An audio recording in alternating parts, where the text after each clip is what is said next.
नमस्ते बच्चों। आज हमें शिक्षा निदेशालय की ओर से जो वर्कशीट दी गई है वह इंग्लिश के ऊपर है। तो यहाँ पर आप देख रहे हैं कि हमारे पास एक छोटा सा 3 या 4 लाइंस का एक राइट अप दिया गया है और जो आज हम टॉपिक अंडरस्टैंड करेंगे और लर्न करेंगे वो है डायरी एंट्री। तो बच्चों, डायरी एंट्री हम किसे कहते हैं? डायरी एंट्री में हम जनरली एक नॉर्मल जैसे स्कूल डायरी होती है वैसे ही एक नॉर्मल डायरी आप ला सकते हैं और उसमें हम अपनी जो भी हमारे उस पूरे दिन में जो भी हमने सारे एक्टिविटीज करी हैं या जो भी हमारे साथ कोई भी घटना या कोई भी एक्टिविटी हुई है हम उस सब के बारे में लिखते हैं कि हमने उसके बारे में क्या क्या किया उस पूरे दिन में और हमने उसके बारे में क्या फील किया। तो चाहे वो अच्छा हो सकता है चाहे वो बुरा हो सकता है, आपको वो एक पर्सनल नेचर फॉर्म में होता है, इनफॉर्मल फॉर्म में होता है कि जो आपके मन में है जो भी आपको फील हो रहा है आप वो उसके अंदर राइट थ्रू करते हैं। तो यहाँ पर भी हमें एक डायरी एंट्री के फॉर्म में ही एक छोटा सा बहुत ही सिंपल और इजी सा राइट अप दिया हुआ है। तो हम एक बार उसको पढ़ते हैं और फिर नीचे देखते हैं कि उस वर्कशीट में वह हमसे और क्या मांग रहा है। We have a rule in our house that all the family members have to do dinner together at 8:30 p.m. तो उसने अपनी डायरी एंट्री की शुरुआत कैसे करी है, उसने बताया है कि हमारे घर का एक नियम बना हुआ है कि जितने भी फैमिली मेंबर्स हैं वो एक साथ डिनर करेंगे और उसका एक फिक्स टाइम बना हुआ है 8:30 बजे रात के। तो ये मतलब उसने अपना डायरी एंट्री में अपने यहाँ का बताया हुआ है। We eat together and discuss about how we spent whole day. फिर उसने क्या बताया हुआ है कि उसके बाद हम डिनर करते करते हम क्या करते हैं, हम साथ में खाते हैं और फिर जो भी हम सबके साथ पूरे दिन में जो जो भी चीजें हुई हैं हम उसके बारे में एक दूसरे से उसको शेयर करते हैं और डिस्कस करते हैं।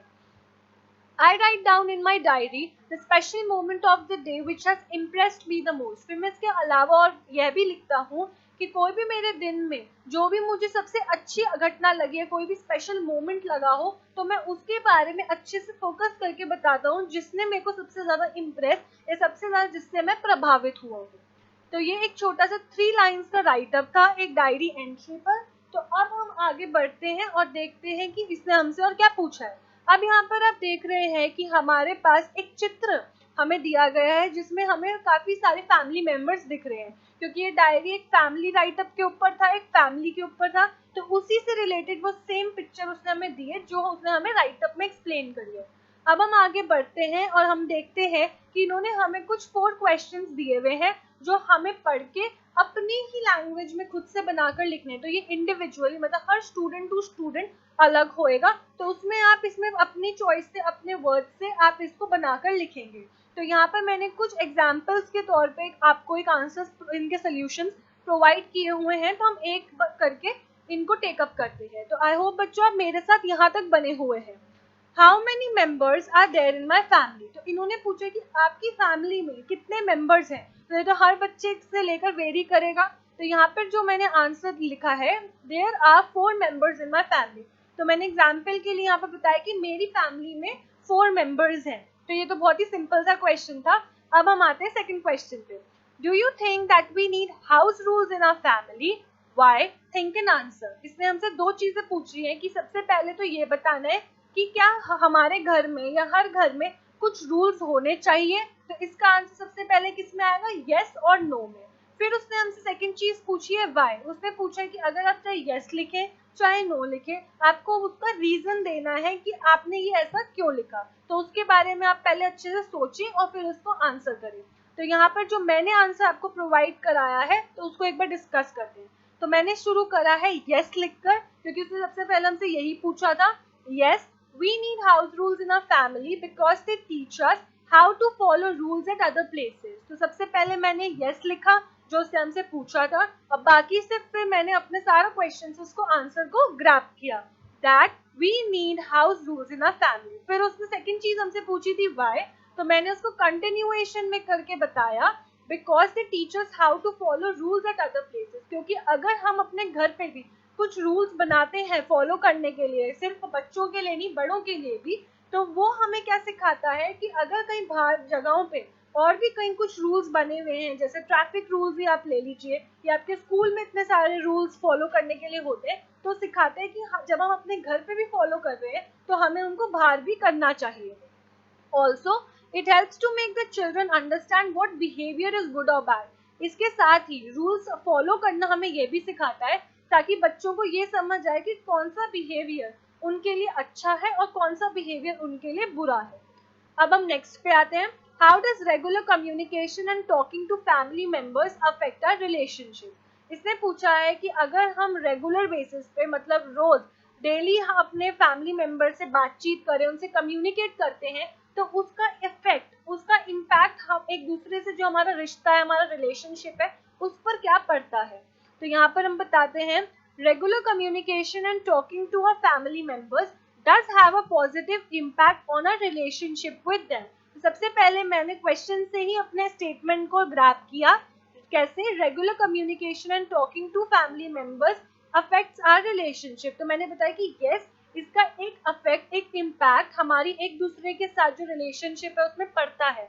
क्यों? Because communication helps to express our views, thoughts and concern to each other. क्योंकि अगर जब हम एक दूसरे से बातचीत करते हैं तो हम अपने व्यूज, वो अपने व्यूज रख पाते हैं कि उनके मन में क्या चल रहा है, चाहे वो कोई भी प्रॉब्लम्स हो, कोई भी थॉट हो, एक दूसरे के प्रति जो हम एक दूसरे से जितना प्यार करते हैं, जो कंसर्न हम रखते हैं, तो वो भी हम एक दूसरे को अच्छे से शो कर पाते हैं। Good communication is very effective in resolving difficult problems with each others help and support. तो अगर अच्छे से हम कम्युनिकेशन करते हैं, बातचीत करते हैं अपने फैमिली मेंबर से, तो कोई सी भी चाहे डिफिकल्ट से डिफिकल्ट प्रॉब्लम क्यों ना हो, आप अगर आप कोई फेस कर रहे हैं तो आप एक दूसरे से उसको डिस्कस करके उनका सोल्यूशन जरूर हमेशा निकलता है। अब आते हैं हम बच्चों अपने लास्ट क्वेश्चन पे। Just like I did, try writing your day schedule, what happened and how you felt in a diary for one day.